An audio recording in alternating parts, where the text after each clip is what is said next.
నమస్తే. ఇన్నాళ్ళు నన్ను సపోర్ట్ చేస్తూ, ఎంకరేజ్ చేస్తూ మీ ప్రేమని నాకు అందిస్తున్న ప్రతి ఒక్కరికి కృతజ్ఞతలు.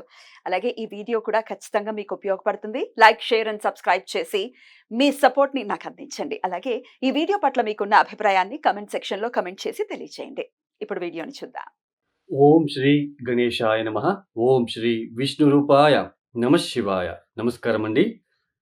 2024 జూన్ మాసంలో ద్వాదశ రాశుల వాళ్ళకి ఈ మాసమంతా ఎలా ఉందో తెలుసుకుందాం. దానికన్నా ముందు ఎవరైతే ఈ వీడియోని చూస్తున్నారో లైక్ చేయండి, షేర్ చేయండి, సబ్స్క్రైబ్ చేసుకోండి. మరియు ఈ ఒక మాసంలో గ్రహ సంచారం ఎలా ఉందో తెలుసుకుందాం. ఈ ఒక మాసంలో రాహు మీనరాశిలో సంచారం, కేతు కన్యా రాశిలో సంచారం, శని కుంభరాశిలో సంచారం. అయితే ఈ ఒక శని భగవానుడు ఈ మాసం 30వ తేదీ నుంచి వక్రించి సంచారాన్ని ప్రారంభం చేయబోతున్నారు. గురువు వృషభంలో సంచారం. ఈ మాసంతో గురు మనకి ఉదయిస్తున్నాడు, అంటే మౌఢ్యమి నుంచి బయటకి వస్తున్నాడు. సూర్యుడు జూన్ 15వ తేదీ వరకు వృషభంలో సంచారం, తదుపరి మిథున రాశిలో సంచారం. కుజుడు ఈ మాసమంతా కూడా మేషరాశిలో సంచారం. శుక్రుడు వృషభ మిథున రాశిలో సంచారం. బుధుడు మిథున కర్కాటక రాశిలలో సంచారం. ఇక్కడ శుక్ర మౌఢ్యమి అనేది ఇంకా కొనసాగుతుంది. జూలై 11వ తేదీ వరకు కూడా శుక్ర మౌఢ్యం అనేది ఉంటుంది. అయితే గురు మాత్రం ఉదయిస్తున్నాడు. ఇక్కడ ముఖ్యంగా ప్రేక్షకులకు ఒక సందేశాన్ని ఇవ్వాలనుకుంటున్నానండి. చాలా మందికి ఇప్పుడు గురుబలం వచ్చేసింది, బాగా అవుతుంది అని చెప్తున్నారు. బట్ మాకేమీ మంచి జరగట్లేదు అని కొంతమంది కామెంట్స్ పెట్టడం చూస్తున్నాము. అయితే ఇక్కడ మెయిన్ అండి, అష్టక వర్గ బిందువులు ఇంపార్టెంట్, మరియు దశాభుక్తి కూడా ఇంపార్టెంట్ అండి. ఇప్పుడు మేషరాశి వాళ్ళకి గురుబలం వచ్చింది, అంటే ద్వితీయ స్థానంలో గురువు గారి సంచారం జరుగుతున్నది. మీ జన్మ జాతకంలో వృషభ రాశికి గురువు గారు ఎన్ని బిందువులు ఇచ్చారు? మీరు పుట్టినప్పుడు ఒక్కొక్క గ్రహము ఒక్కొక్క రాశులలో పాయింట్స్ ఇచ్చుకుంటూ వస్తుంది తన ఒక స్ట్రెంగ్త్‌తో. ఆ పాయింట్స్‌ని మనం అష్టక వర్గం బిందువులు అని అంటాం. సో, మీ యొక్క జన్మ జాతకంలో వృషభానికి గురువు గారు ఎన్ని బిందువులు ఇచ్చారు? ఇది చూసుకోండి. 0, 1, 2, 3 ఇట్లా ఇచ్చి ఉంటే కాస్త ఇబ్బంది పెట్టే రకంగా ఉంటుంది. అంటే గురుబలం ఉన్నప్పటికీ అది పెద్దగా యోగించదు. అయితే 3 కన్నా ఎక్కువగా ఉంటే ఆ ఒక గ్రహం అనేది స్ట్రెంగ్త్ అనేది బాగా బలం అనేది ఉంటుందని అర్థం. అదే సేమ్ ప్రొసీజర్‌నే ఏలినాటి శనికి కూడా అప్లై చేసుకోండి. కొంతమంది ఏలినాటి శని ఇబ్బంది పెట్టదు. ఇబ్బంది పెట్టినా బయటపడుతూ ఉంటారు. కొంతమందికి చాలా డిప్రెషన్‌కి వెళ్ళిపోతారు. ఏలినాటి శని టైంలో చాలా మానసిక పరమైన డిప్రెషన్స్, అపవాదాలు ఎక్కువగా వస్తాయి. శని జన్మరాశిలో వచ్చినప్పుడు ఆ రాశిలో ఎన్ని ఇచ్చాడు బిందువులు అని చూసుకోండి. 0, 1, 2, 1, 2 ఇచ్చి ఉంటే చాలా డేంజర్. చాలా డిప్రెషన్‌లోకి తీసుకెళ్తాడు. మరియు మీ యొక్క దశాభుక్తి కూడా చాలా ఇంపార్టెంట్ అండి. దశా పీరియడు ప్రతి ఒక్కరికి చాలా ఇంపార్టెంటు. ఏ దశ జరుగుతుంది? భుక్తి ఏంటి? ఆ దశాభుక్తికి తగ్గట్టుగా మనం పరిహారాలు చేసుకుంటూ వెళ్ళాలి. ఇప్పుడు బుధ మహాదశ రాహుభుక్తి జరుగుతుంది అనుకోండి. శివ సహస్రనామం చదువుకోవాలి. మనమే ప్రతిరోజు చదువుకోవడము, లేదా మనము పంతులతో ఏదైనా శివాలయానికి వెళ్ళి శివ సహస్రనామం చేయండి అంటే చేస్తారు. అదే ఇప్పుడు మనకి గురు మహాదశలో రాహుభుక్తి అనుకోండి. తిలా హోమం చేసుకోవాలండి. తిలా హోమం అంటే ఇది పితృదోషాలలో పితృదోష పరిహారం చేసేటప్పుడు ఆ పరిహార భాగంలో తిలా హోమం అనేది కూడా ఒకటి ఉంటుంది. అదే చంద్రమహాదశలో శుక్రభుక్తినో, బుధభుక్తినో అలా ఉన్నప్పుడు, లేదా శుక్ర మహాదశలో చంద్రభుక్తి ఉన్నప్పుడు మహాలక్ష్మి అమ్మవారిని పూజించాలి. ఇలా దశాభుక్తిలో వచ్చినప్పుడు మనము వాటికి తగ్గట్టుగా ఆ దశాభుక్తి రాకున్న ముందే పరిహారాలు చేసుకోవాలి. రేపు ఎగ్జామ్ అన్నప్పుడు పిల్లవాడు చదివితే ఏమవుతుంది? ఎగ్జామ్ రాస్తే మనకి నో యూజ్ కదండీ. సో, అలానే దశాభుక్తి ఇంకొక 1 మంత్‌కి ప్రారంభమవుతుంది, నెక్స్ట్ మంత్ వస్తా ఉంది అన్నప్పుడే మీరు మేలుకొని మీరు ఆ పరిహారాల్ని అప్పటి నుంచే పాటిస్తూ వస్తే ఆ ఒక పెద్దగా దశాభుక్తి పెద్దగా ఇబ్బంది పెట్టినప్పటికీ దాని నుంచి బయటపడే మార్గం కూడా చూపిస్తుంది. సో, ఇది అండి మీకు తెలియాలని చెప్పాను. అష్టకవర్గ బిందువులను చూసుకోండి, దశాభుక్తిని చూసుకోండి. వాటికి తగ్గట్టు పరిహారాలు చేసుకుంటూ వెళ్ళండి. సో, మీరే స్వతహా పరిహారాలు చేసుకోవడం ద్వారా చాలా బె రిజల్ట్ అనేది తొందరగా చూడొచ్చు. మీరే కాయ, వాచ, మనస, భక్తితో మీరు పరిహారాలు చేసుకోవడం ద్వారా చాలా, చాలా మేలు కలుగుతుంది. ద్వాదశ రాశుల వాళ్ళ ఒక ఫలితాలు ఒక్కొక్క రాశికి ఎలా ఉంటుందో మనము చూసుకుంటూ వెళ్తామండి. ఇక రెండవ రాశి వృషభ రాశి. ఈ వృషభ రాశి వాళ్ళకి ఈ ఒక మాసంలో యోగిస్తున్న గ్రహాల సంఖ్య అనేది తగ్గింది. ఎందుకు అంటే కుజుడు ఇన్ని రోజులు గత మాసంలో లాభస్థానంలో సంచారం చేశారు రాహుతో కలిసి. అయితే ఇక మీద వ్యయస్థానానికి వస్తున్నాడు.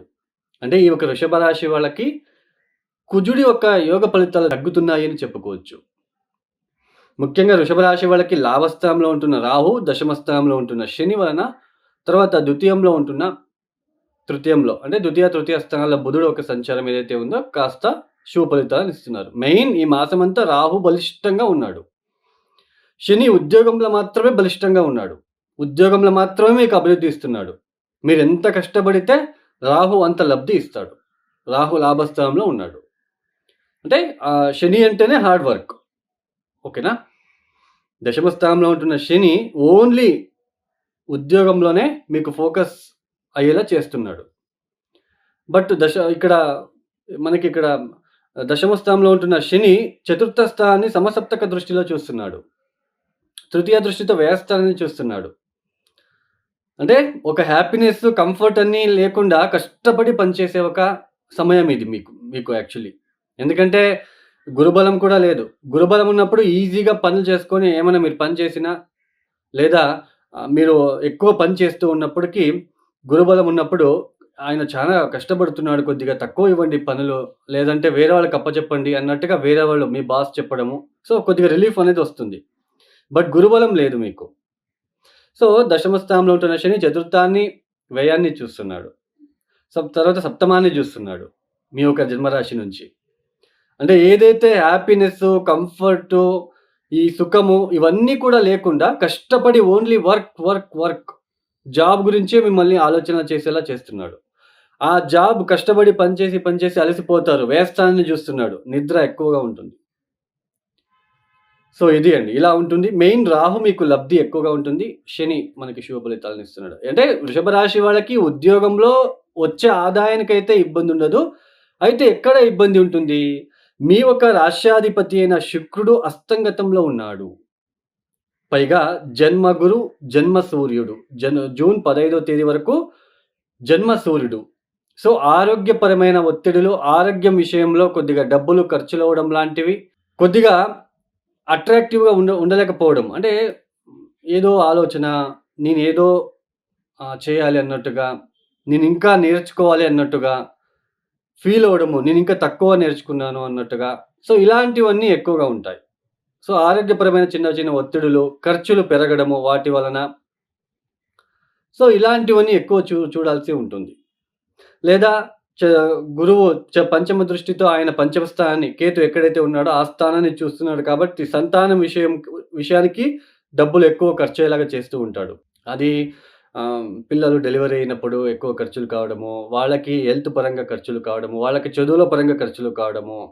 సో, ఇలా కూడా మనకి ఖర్చులు ఎక్కువగా పెరిగే సూచనలుంటాయి.